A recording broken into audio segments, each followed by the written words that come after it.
కారం రంగు రుచితో ఉంటుంది. ఆచి మిరపపొడి అదరగొట్టే కారం రంగు రుచి.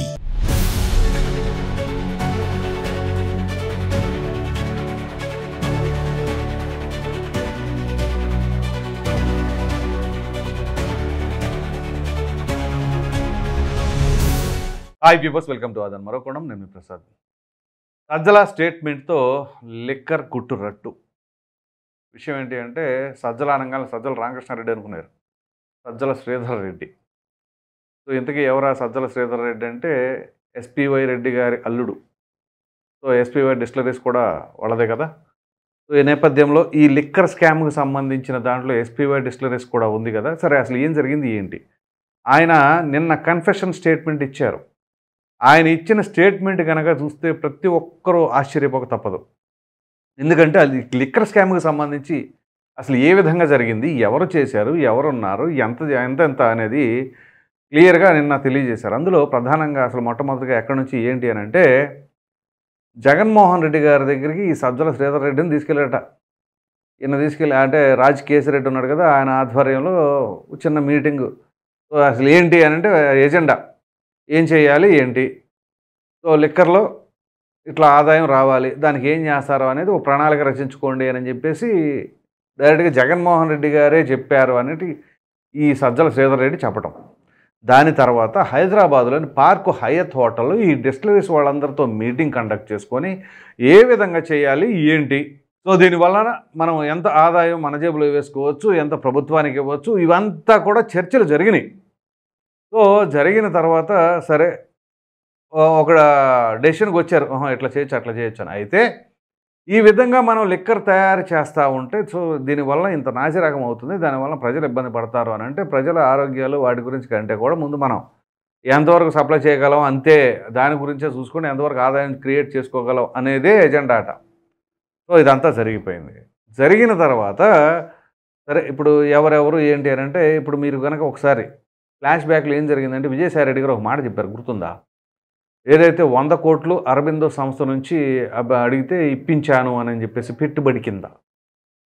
సో ఇక్కడ చూడండి ఎంత క్లియర్ కట్గా ఉందో స్కెచ్.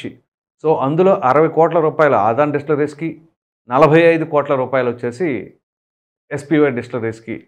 ఇది ఎక్కడ జరిగింది? మరలా పెద్దిరెడ్డి గారు అంటే పెద్దిరెడ్డి మిథున్ రెడ్డి ఉన్నాడు కదా, ఆయన సమక్షంలో జగన్మోహన్ రెడ్డి గారి దగ్గరే జరిగిందట. సో అయితే 45 కోట్ల రూపాయలేమో ఈ ఎస్పీవై డిస్టిలరీస్కి అన్నారు కదా, ఈ 45 కోట్లు డీల్ ఆయనకి ఇప్పించినందుకు అంటే పెట్టుబడి కింద పెట్టినందుకు, దాంట్లో 13 కోట్ల రూపాయలు ఆయనకి మళ్ళీ కమిషన్ అట పెద్దిరెడ్డి గారికి. సో ఆ విధంగా అట్లా చేసుకున్నారట. చివరికి ఆయనకి జరిగిందేంటి, ఇది ఈ విధంగా పెట్టుబడి పెట్టించారు వాళ్ళ చేత. సరే పెట్టుబడి ఎవరన్నా పెట్టనివ్వండి, నీ వాటా కిందని ఇచ్చిన దాంట్లో 13 కోట్లు మరలా అంటే 45 కోట్లలో 13 కోట్ల రూపాయలు ఇలా పోతే ఇప్పుడు ఈయన పరిస్థితి ఏమిటి? ఆదాన్ డిస్టిలరీస్ వాళ్ళకి 60 కోట్ల రూపాయలు ఏదైతే వాళ్ళకి ఇచ్చారో అక్కడ 780 కోట్ల రూపాయల వరకు వాళ్ళకి బిజినెస్ చేయించారు. ఇదే కాకుండా అసలు ఇప్పుడు ముడుపులకు సంబంధించిన 3200 కోట్ల రూపాయలు ఉన్నాయి కదా, ఆ ముడుపులు ఎవరెవరు ఇచ్చారు అంటే ఇప్పుడు మామూలు డిస్టిలరీస్ వాళ్ళు ఇస్తారుగా. ఎందుకు ఇవ్వాలి? ఖచ్చితంగా మీరు ఇంత మీకు ప్రొడక్షన్ మీకు ఇస్తున్నాం కాబట్టి దానికి మీరు ఇంత ముడుపులు ఇస్తేనే మీకు ఇస్తాము, లేదంటే మీకు ఇవ్వం అనేదే ఇక్కడ లెక్క. సో వాళ్ళు ప్రొడక్షన్ ఇవ్వాలి అని అంటే వీళ్ళకి ముడుపులు ఇవ్వాల్సిందే. సో ఆ విధంగా ఈ వ్యవహారం నడిచింది. అయితే ఇక్కడ కొన్ని లిక్కర్స్ అంటే డిస్టిలరీస్ కూడా కొన్ని కొత్తవి పుట్టినాయి. అదేంటి అంటే డీకార్ట్ లాజిస్టిక్స్ అనేది ఒకటి, శాన్ హాక్ ల్యాబ్స్ అనేది మరొకటి, ఈ విధంగా ఉన్నాయి. ఇక్కడ శరత్ చంద్రారెడ్డి ఏదైతే ఇప్పుడు అరబిందో సంస్థకు సంబంధించిన వ్యక్తి కదా, ఆయన అధినేత, ఆయన ప్రమేయం కూడా ఇక్కడ కనపడతా ఉంది. ఎట్ ద సేమ్ టైం ఇక్కడ ఏంటి, ఆ శరత్ చంద్రారెడ్డి ఢిల్లీ లిక్కర్ స్కామ్కి సంబంధించిన దాంట్లో ఉన్నారు కదా. సో దాంట్లో అరెస్ట్ కాబోయే సమయం ముందు ఈయన ఒక 60 కోట్ల రూపాయలు ఏదైతే ఆదాన్ డిస్టిలరీస్ వాళ్ళకి ఇస్తామని చెప్పేసి పెట్టుబడి పెట్టాలి అని చెప్పేసి అప్పుడు అన్నారు కదా, దానికి ఆయన చెక్కు రూపంలో ఆదాన్ డైరెక్టర్ అయినటువంటి శ్రీనివాస్ అట, అతనికి 60 కోట్ల రూపాయల చెక్ని అక్కడ అమౌంట్ ట్రాన్స్ఫర్ చేశారు. సో ఇక్కడ ఆ 60 కోట్ల రూపాయలు అక్కడ శరత్ చంద్రారెడ్డి గారి దగ్గర నుంచి ఈ ఆదాన్ డైరెక్టర్ అయినటువంటి శ్రీనివాస్ ఆయన అకౌంట్లకు ట్రాన్స్ఫర్ అయినట్లుగా అక్కడ సాక్ష్యాధారాలు లభించాయి. సో ఇక్కడ బలైపోయింది ఎవరు అంటే ఈ సజ్జల శ్రీధర్ రెడ్డి. అఫ్కోర్స్ వాళ్ళు గతంలో వేరే పార్టీలో ఉన్నవాళ్ళు, వాళ్ళ దాని తర్వాత మరి వీళ్ళు అధికారంలోకి వచ్చిన తర్వాత వీళ్ళకి అనుకూలంగా మార్చుకున్నారేమో తెలియదు కానీ, ఎందుకంటే ఎస్పీవై రెడ్డి ఆయన ఒక తిరుగులేని నాయకుడు. వాళ్ళ మామగారు అంటే సజ్జల శ్రీధర్ రెడ్డి గారి మామగారు ఆయన. ఎవరు ఎస్పీవై రెడ్డి గారు. సో ఆయనకుంది ఏకైక కూతురే. ఆ కూతురునే చేసుకున్నది ఈ సజ్జల శ్రీధర్ రెడ్డి. సో ఈ నేపథ్యంలో ఈ లిక్కర్‌కి సంబంధించిన వ్యవహారంలో ఆయన డిస్టిలరీస్ వాళ్ళని మరి వీళ్ళ స్వాధీనంలోకి పరుచుకొని ఇది రాజ్ కేశిరెడ్డి మొత్తం ఆయన టీము ఇదంతా కూడా వర్కౌట్ చేశారట. సో దీని తర్వాత ఇప్పుడేంటి అంటే కొన్ని ఫోన్ నెంబర్స్ కూడా ఒక ఫోన్ నెంబర్ నుంచి రెగ్యులర్‌గా డేటా వెళ్తుందట. సో ఇది ఈ కంపెనీ వీళ్ళకి ఇంత డిస్టిలరీస్ వాళ్ళకి ఇంత ప్రొడక్షన్ అయింది. సో ఇంత ప్రొడక్షన్ అయిందంటే ఓకే ఇంత ప్రొడక్షన్ అయిందా? సో కాబట్టి వాళ్ళు ఆటోమేటిక్‌గా ఇంత ముడుపులు మనకు చెల్లించాలి అనేది రెగ్యులర్ బేసిస్‌లో నడిచేదంట. సో ఈ విధంగా ఈ ఢిల్లీకి లిక్కర్‌కి సంబంధించిన వ్యవహారమే దీంతో పోలిస్తే ఒక నీటి బుట్టంతో అంతే. ఇది చూస్తే పెద్ద బావిలాగా ఉంది. ఆ విధంగా ఉందన్నమాట. దానికి దీనికి కంపారిజను. సో ఇక్కడ ఈ ఆంధ్రప్రదేశ్ లిక్కర్ స్కామ్‌కి సంబంధించిన దాంట్లో ఓ ప్రక్కన ప్రజల ఆరోగ్యం ఏమైపోయినా పర్వాలేదు, మన టార్గెట్లు మనకుంటాయి అని చెప్పేసి వీళ్ళకి 60 కోట్లు 45 కోట్లు ఇలా ఇచ్చేసి వేల కోట్లు అక్కడ జరిగింది. సో మొత్తం మీద ఇది కాకుండా మళ్ళీ ముడుపులు 3200 కోట్లు. సో మొత్తం ఓవరాల్ ట్రాన్సాక్షన్స్ ఎన్ని 99,800 కోట్లు. అందులో డిజిటల్ మనీ ట్రాన్సాక్షన్ ద్వారా 650, 666 కోట్లు సబ్జెక్ట్ టు కరెక్షన్ అది జరిగింది. సో మిగతాదంతా కూడా మనీయే, డైరెక్ట్ లిక్విడ్ క్యాషే. సో దానికి ఒక లెక్క పత్రం లేదు, ఏమీ లేదు. సో ఈ నేపథ్యంలో ఇప్పుడు ఈయన ఇచ్చిన కన్ఫెషన్ స్టేట్మెంట్ని బట్టి మనం ఏమని అర్థం చేసుకోవాలి? అక్కడ విజయసాయిరెడ్డి గారు చెప్పింది ఏంటి? మొదట్లో నేనే తీసుకువెళ్ళాను, అప్పుడు 100 కోట్లకు సంబంధించిన వ్యవహారం పెట్టుబడికి కావచ్చు, ఈ లిక్కర్కి సంబంధించిన వ్యవహారం డీల్కి కావచ్చు అన్నట్టుగా. అంటే వాళ్ళ ఇంట్లో కూడా మీటింగ్ జరిగిందిగా. కానీ ఇక్కడ ఈయన చెప్తుంది ఏంటి? డైరెక్ట్ జగన్మోహన్ రెడ్డి గారి దగ్గరే కూర్చొని చర్చించాను అని చెప్పేసి ఇప్పుడు సజ్జల శ్రీధర్ రెడ్డి గారు చెప్పడం. సో ఈ నేపథ్యంలో ఇప్పుడు రాజ్ కేశిరెడ్డి చేసినా, విజయసాయిరెడ్డి చేసినా, లేదా సజ్జల శ్రీధర్ రెడ్డి వెళ్ళినా ఇదంతా ఎవరి సమక్షంలో జరుగుతుంది? ఎవరు లేకుండా అంటే ఇప్పుడు జగన్మోహన్ రెడ్డి గారికి లేకుండా ఆయన ఆదేశాలు లేకుండానే ఇవన్నీ జరుగుతాయా అని చెప్పేసి చాలామంది వాళ్ళ యొక్క సందేహాలను వ్యక్తపరుస్తున్నారు. అట్ ద సేమ్ టైం రాజకీయ విశ్లేషకులు సైతం అభిప్రాయపడుతూ ఉన్నారు.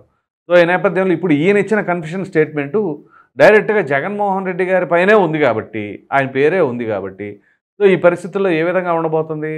ఖచ్చితంగా ఆయన దాకా వెళుతుందా వెళ్ళదా? ఎందుకంటే మనం ఏ విషయం తీసుకున్నా కానీ ఈ చుట్టుప్రక్కల ఉన్న వాళ్ళ వరకే వెళ్తుంది కానీ అసలు నిజంగానే వాళ్ళు ఉన్నా దాని దగ్గరికి వెళ్ళట్లేదు అని చెప్పేసి గతంలో కేసులను బట్టి కూడా చాలామంది అభిప్రాయపడుతూ ఉన్నారు. సో ఇప్పుడు ఈ సజ్జల శ్రీధర్ రెడ్డి మరి పోలీస్ కస్టడీలో ఆయన ఇచ్చిన కన్ఫెషన్ స్టేట్మెంట్ ఈ రకంగా ఉంది. సో దీనికి వైసీపీ వర్షన్ ఎలాగుంది అంటే వాళ్ళకి కావాల్సినట్టుగా వాళ్ళు ఈ రిమైండ్ రిపోర్ట్ తయారు చేసేసుకుంటున్నారు, సంతకం పెట్టమంటున్నారు, బలవంతాన చేపిస్తున్నారు, చేస్తారా చెయ్యరా అని చెప్పేసి బెదిరిస్తున్నారు అని చెప్పి అధికారాన్ని అడ్డం పెట్టుకొని అని చెప్పేసి వైసీపీ వర్షన్. సో ఇప్పుడు ఇదంతా కూడా ఎప్పుడు తేలుతుంది?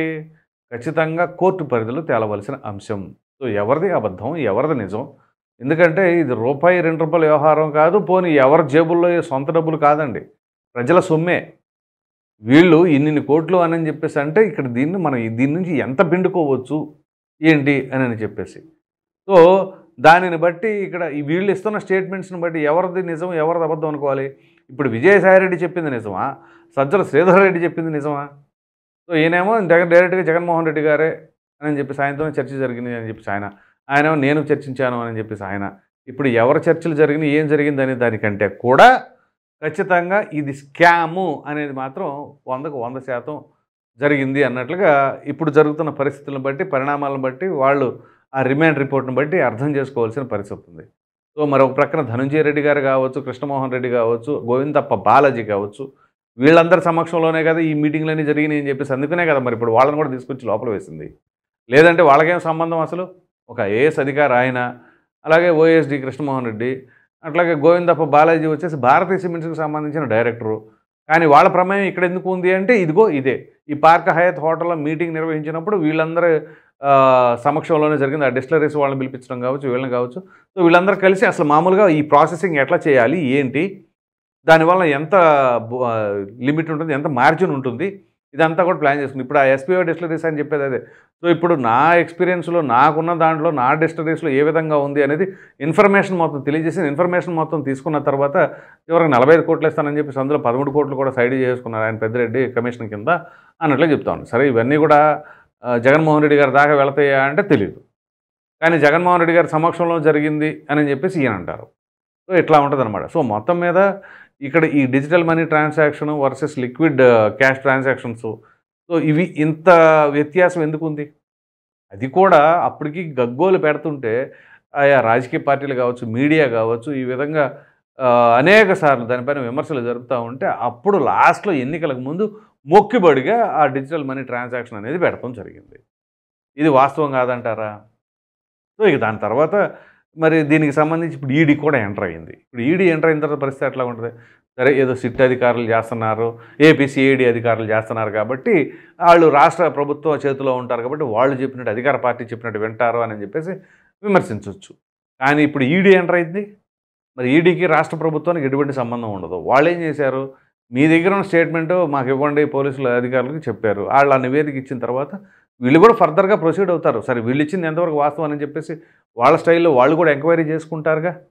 సో దానిని బట్టి అసలు గుట్టు రట్టు అవుతుంది. ఖచ్చితంగా ఆ విషయం బయటపడాలి అంటే ఇదిగో ఇప్పుడు వీళ్ళు ఇస్తున్న స్టేట్మెంట్స్ కావచ్చు, రేపు ఈడీ ఎంటర్ అయిన తర్వాత వాళ్ళు జరిపే ఎంక్వైరీలు కావచ్చు, వాటన్నిటి క్రమంలో ప్రజల ముందు అతి త్వరలో ఈ యొక్క లిక్కర్ కుంభకోణానికి సంబంధించి అయితే మాత్రం క్లియర్ కట్‌గా ఉండబోతుంది.